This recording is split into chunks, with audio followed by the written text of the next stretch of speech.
আচ্ছা, আমাদের মন কি সত্যি পারে আমাদের শরীরকে সারিয়ে তুলতে? আজ আমরা চিকিৎসা বিজ্ঞানের এমনই এক অদ্ভুত আর রহস্যময় ঘটনা নিয়ে কথা বলবো, যার নাম প্লেসিবো এফেক্ট। প্রশ্নটা শুনলে মনে হয় এর উত্তর তো খুবই সোজা, তাই না? কিন্তু ব্যাপারটা আসলে আমাদের ধারণার চেয়ে অনেক বেশি জটিল আর মজার। হ্যাঁ, এর উত্তরটা একদমই সোজা সাপটা নয়। আর এর আসল রহস্যটা লুকিয়ে আছে কয়েকটা ছোট কিন্তু খুব গুরুত্বপূর্ণ পার্থক্যের মধ্যে, যা আমরা প্রায় খেয়াল করি না। তো প্রথমেই একটা বিষয় পরিষ্কার করে নেওয়া যাক। প্লেসিবো আর প্লেসিবো এফেক্ট কিন্তু এক জিনিস নয়। প্লেসিবো হলো সেই বস্তুটা, যেমন ধরুন একটা চিনির বড়ি বা একটা স্যালাইন ইনজেকশন। আর প্লেসিবো এফেক্ট হলো ওই বড়িটা খাওয়ার ফলে যে নির্দিষ্ট মানসিক বা শারীরিক প্রতিক্রিয়া হয়, ঠিক সেটাই। ধরুন কেউ একটা প্লেসিবো খেয়ে বলল যে তার বেশ ভালো লাগছে। এটাকে আমরা সাধারণত বলি প্লেসিবো রেসপন্স।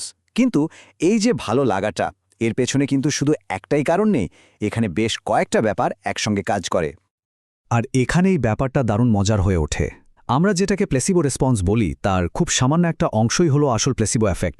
বেশিরভাগটাই আসে অন্য জায়গা থেকে। যেমন হতে পারে শরীরটা সময়ের সাথে এমনিতে সেরে উঠছিল, বা হয়তো রোগী একই সঙ্গে অন্য কোনো চিকিৎসা নিচ্ছিল যা সে জানায়নি। এই অন্য কারণগুলোই কিন্তু পুরো বিষয়টাকে বেশ ঘোলাটে করে তোলে। যেমন কারো হয়তো এমনিতেই অসুখটা কমে আসছিল, কিন্তু সেটার পুরো কৃতিত্ব চলে গেল প্লেসিবোর কাছে। আবার অনেক সময় শুধু গবেষকদের খুশি করার জন্য বা ভদ্রতার খাতিরেও অনেকে বলে যে তারা আগের চেয়ে ভালো বোধ করছে। তাহলে প্রশ্ন হলো, এই সব বিভ্রান্তিকর ব্যাপারগুলো যদি আমরা হিসেব থেকে বাদ দিই, তাহলে কি আসল প্লেসিবো এফেক্টের আর কিছু বাকি থাকে? উত্তরটা হলো হ্যাঁ, থাকে, এবং কিছু কিছু ক্ষেত্রে এর শক্তিটা বেশ অবাক করার মতো।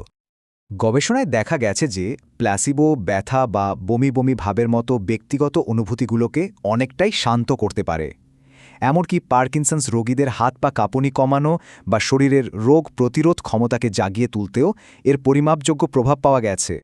তবে এই প্রভাব ঠিক কতটা গুরুত্বপূর্ণ তা নিয়ে বিজ্ঞানীদের মধ্যে কিন্তু বেশ বিতর্ক আছে। যেমন ২০১০ সালের এক বিখ্যাত কোচরেন রিভিউ বলছে যে যদিও প্লেসিবো ব্যথা কমাতে পারে, কিন্তু সার্বিকভাবে চিকিৎসার ক্ষেত্রে এর খুব বড় কোনো ক্লিনিক্যাল প্রভাব নেই। কিন্তু মজার ব্যাপার হলো, সময়ের সাথে সাথে প্ল্যাসিবো এফেক্ট যেন আরও শক্তিশালী হয়ে উঠছে।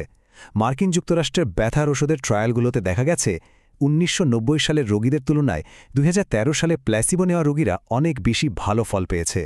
এর একটা সম্ভাব্য কারণ হতে পারে যে এখনকার ক্লিনিক্যাল ট্রায়ালগুলো আগের চেয়ে অনেক বড় আর দীর্ঘ সময় ধরে চলে। শুধু তাই নয়, প্লেসিবোটা কিভাবে দেওয়া হচ্ছে সেটাও কিন্তু এর কার্যকারিতায় অনেকটাই বাড়িয়ে বা কমিয়ে দিতে পারে। গবেষণায় দেখা গেছে সাধারণ ট্যাবলেটের চেয়ে ক্যাপসুল বেশি প্রভাবশালী। আর যদি ইনজেকশন হয় তাহলে তো কথাই নেই, তার প্রভাব আরও অনেক বেশি শক্তিশালী বলে মনে করা হয়। আচ্ছা, এবার একটু গভীরে যাওয়া যাক। প্রশ্ন হলো, এই প্লেসিবো আসলে কিভাবে কাজ করে? মানে একটা চিনির বড়ি কিভাবে শরীরে এমন প্রভাব ফেলে? এর পুরো খেলাটাই কিন্তু আমাদের মস্তিষ্কের ভেতরে হয়। এর পেছনের প্রথম এবং সবচেয়ে বড় ধারণাটা হল প্রত্যাশা বা এক্সপেকটেশন।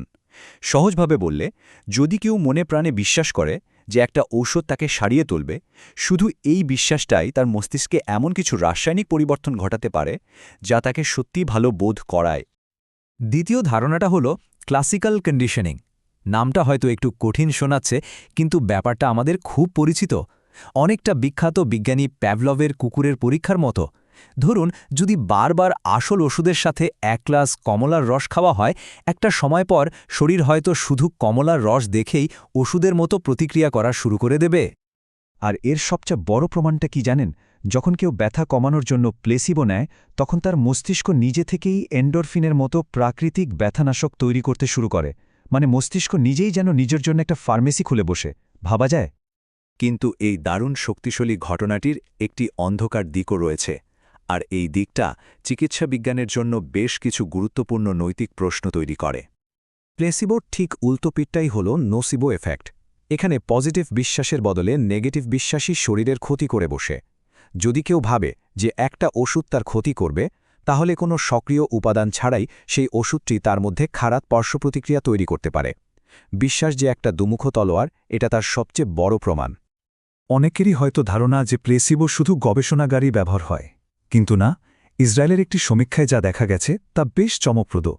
সেখানে প্রায় ৬০% চিকিৎসক এবং নার্স স্বীকার করেছেন যে তারা তাদের পেশাগত জীবনে রোগীদের প্লেসিবো দিয়েছেন। আর এখানেই তৈরি হয় আসল নৈতিক দ্বন্দ্বটা।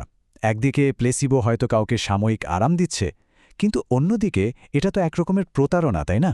ইউনাইটেড কিংডমের হাউস অফ কমন্স কমিটির মতে এটা একজন রোগীর নিজের চিকিৎসা সম্পর্কে সবকিছু জেনে বুঝে সিদ্ধান্ত নেওয়ার যে অধিকার, তার বিরুদ্ধে যায়।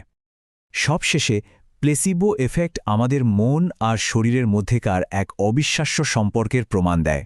আর এটা আমাদের সবার সামনে একটা বিরাট প্রশ্ন দাঁড় করিয়ে দেয়।